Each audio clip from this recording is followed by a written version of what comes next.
의원님께서는 우당 이혜영 선생님의 손자분이시잖아요.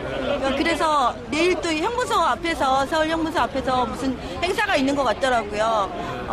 독립군의 후예로서 우리나라의 이 현실과 친일 성사를 못해서 우리나라가 이 모양 이 꼴인 거 알고 계시죠?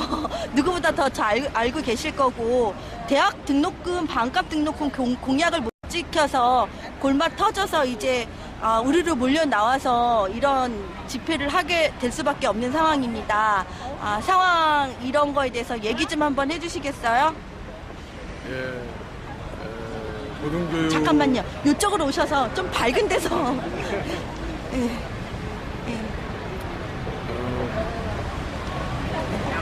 네. 고등교육은 공공교육이고 나라를 위한 교육이고.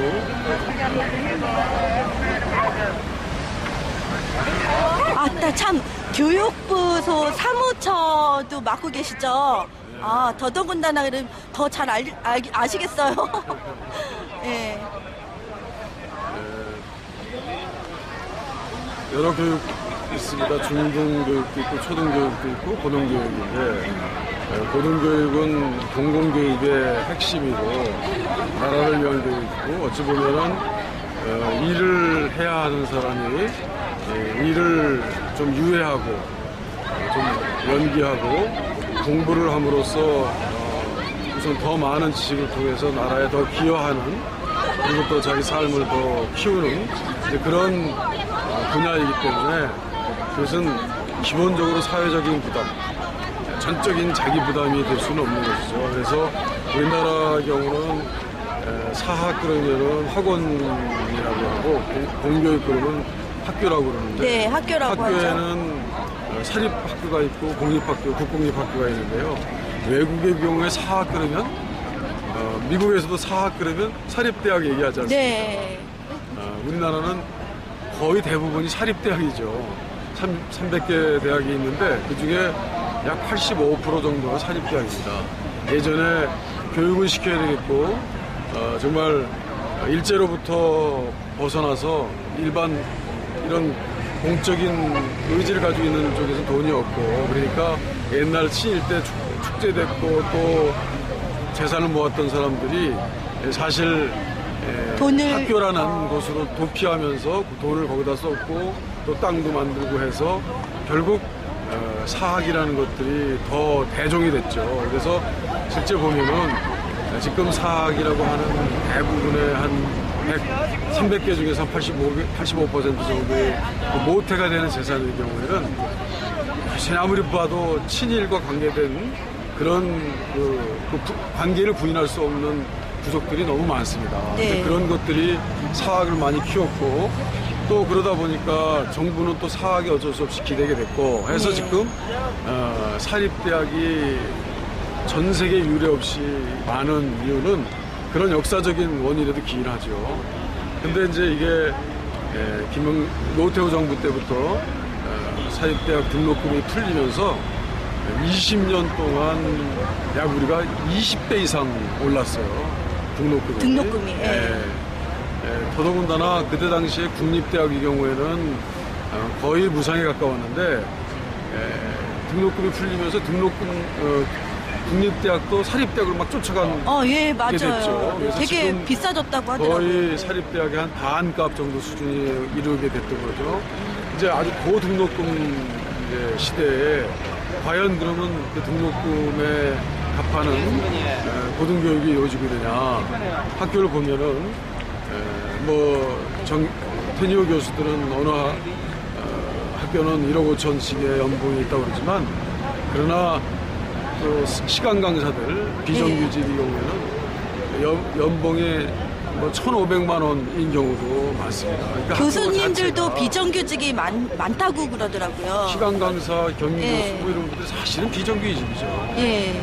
아주 저임금의 비정규직이죠.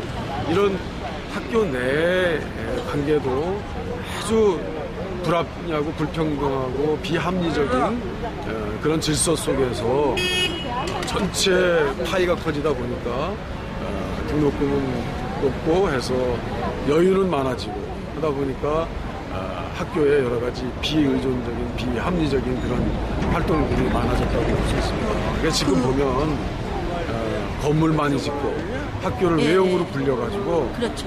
학생들에게 사실 내용보다는 콘텐츠보다는 교육의 어떤 의지나 철학보다는 외형으로서 학생들을 끌어모서 학교를 과대 포장하는 그런 기류도 생겼고 이런 것들을 다 거품을 제거하다 보면 지금 현재 우리가 20대 이상 등록금의 등록금 시대 사회는 절대로 합리적인 사회는 아니다. 지금 학교 내 등록금 의존율과 여러 가지 기타 지수를 다 살펴보면 현재 등록금은 무한히 낮출 수 있다.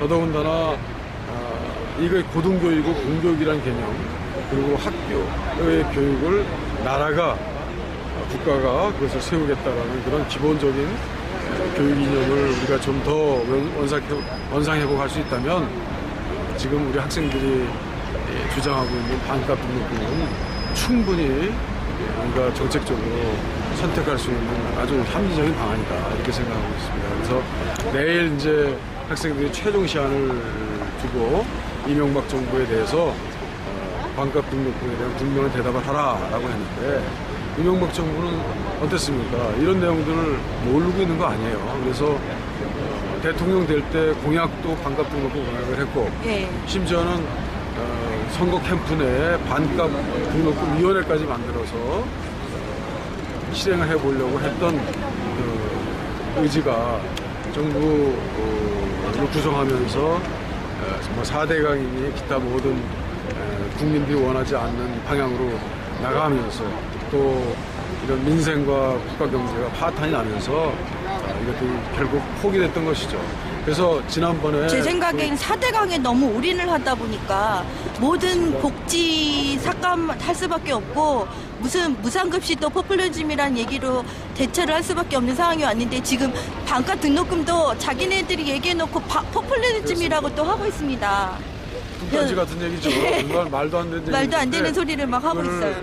그 강력한 언론, 조중동의 언론 그 배경을 이용해서 정말 말도 안 되는 얘기를 진짜 진실인 것처럼 힘의 논리로 전파시키는 이들에게 지금 저는 이제는 거의 막다른 골목까지 왔다. 아무리 그런 힘의 논리에 의해서 그 세력이 넓은 언론기관에서 자기 논리들을 거짓 홍보하려고 한다 하더라도 이제 국민들은 더 이상 믿을 수 없을 것이다. 이번에 아마 우리 대학생들이 시험 기간 중임에도 불구하고 이렇게 많은 학생들이 나와서 분명한 외침을 하게 된다면 우리 어른들도 그에 대한 분명한 답을 할 때가 됐다. 그래서 오늘 진짜 많은 시민들이 그냥 시민들이 많이 나오셔서 네, 저도 네. 좀 놀랐는데 네. 저 의원님 저 재작년인가 그 네. 이명박 대통령이 우리가 수척공주라고 하는 박근혜 씨와 함께 촛불을 들고 사학법을 반대를 했었어요. 청계광장 어디지? 여기 청계광장에서 지청광장에서 했나? 이제 사학법이 문제가 굉장히 많이 되고 있고 아까 말씀하신 대로 일제시대 때 공부는 가르쳐야 될 좋은 의도로 뭐 이제 독립군 후예시니까 이런 분들이 많이 나서셔서 학교도 창립하고 그 애들도 가르치고 이랬던 것들이 전부 다 뭐 친일스러운 사람들이 또 인수를 하고 돈으로 막 하고 이렇게 그렇게 해서 뭐 박근혜 씨도 장수장학회도 갖고 있잖아요. 이런 식으로 해서 사학법도 문제가 많이 되고 있는데 민주당 내에서는 사학법 그 개정에 관해서는 어떤 입장이신가요? 사학법이 가지고 있는 가장 큰 문제는 문제점이 굉장히 사학의 많던데. 투명성이었습니다. 예. 그래서 잘못된 것들을 미연에 방지할 수 있는 제도 장치를 만들자라는 네. 것이고 그 방법, 수단은 가장 정말 낮은 수단. 그래서 학교 운영위원회에서 추천하는 개방이사를 만들어 보자라는 아주 정말 미약한 정도의 제도적 시도였는데 그마저도 거의 이제 형형화돼 버렸어요. 지금 개방이사는 있지만 개방이사의 2배 수를 추천하는데 그 한 배, 2배 중에 한 50%를 재단에서 추천하도록 돼 있어요. 그래서 예. 재단에서 임명하면서 재단에서 임명하면서 재단에 그러면- 추천한 예. 사람을 임명해 버리면 실제 개방 이사의 취지는 이제 없어지는 거죠. 여태까지 네. 재단에서 뽑은 이사를 그대로 뽑게 될 수 있는 거죠. 그러니까 어떻게 보면 가장 핵심적이고 가장 낮은 수준의 학교 투명성을 보장하기 위한 개방 이사 제도도 그냥 이제는 형해화돼 버렸어요. 이제 의미가 없어졌습니다. 그렇기 때문에 그거를 개정을 해야 되지 않을까요? 그걸 이제 또 법을 바꿔야. 결국 열린 우리당 때, 야당이 된 열린 우리당 때 한나라당 이미 이제 힘이 세진 한나라당의 힘에 밀려서 뭐 로스쿨하고 이렇게 교환을 하는 그런 서글픈 이제 딜이 있었어요. 그래서 결국 그것이 합의 처리가 되면서 다시는 얘기를 할 수가 없는 상황인가요? 정말 그렇습니다. 그때 물론 반대하고 저희들은 반대하고 해서 이제 거의 반 시위를 하긴 했습니다만 의회 내에서 국회 내에서 그러나 지금 그 사업법 때문에 지도부에서 이미 처리를 네. 하기로 하고 난 다음에 네. 사실은 우리가 그걸 다시 다툴 수 있는 동력도 많이 떨어져 있는 상태죠. 정말 참담하고 죄송스러운 말씀인데 결국 비리재단들이 다 복귀를 하는 상황이라서 그렇습니다. 지금 상지대 그래서 문제도 이제 생기는 사학법은 거고. 예전에 우리가 시도했던 사학법은 거의 완전히 없어졌다고 생각하시면 됩니다. 그래서 어찌 보면은 최근에 최초로 사학의 투명성을 확보하기 위한 하는 시도는 거의 물거품이 돼버렸다 이렇게 생각하시면 됩니다. 그래서 이제 다시 시작해야 된다. 그러니까 사학이 너무 많고 그 많은 사학 중에서도 투명성이 확보되기 어렵고 2012년 네. 2012년 정권을 바꾸고는 좀 가능할까요? 정권을 바꾼 이후에 우리가 그동안 잘못했던 것도 잘 스스로 반성해서 못했던 것들의 잘못된 점은 뭐가 있느냐, 전략이 부족했으면 전략을 바꾸고 전술이 부족했으면 전술을 바꿔서 정말 사학의 투명성을 확보할 수 있는 제도는 우리가 꼭 반드시 만들어야 되겠다 이런 생각합니다. 네.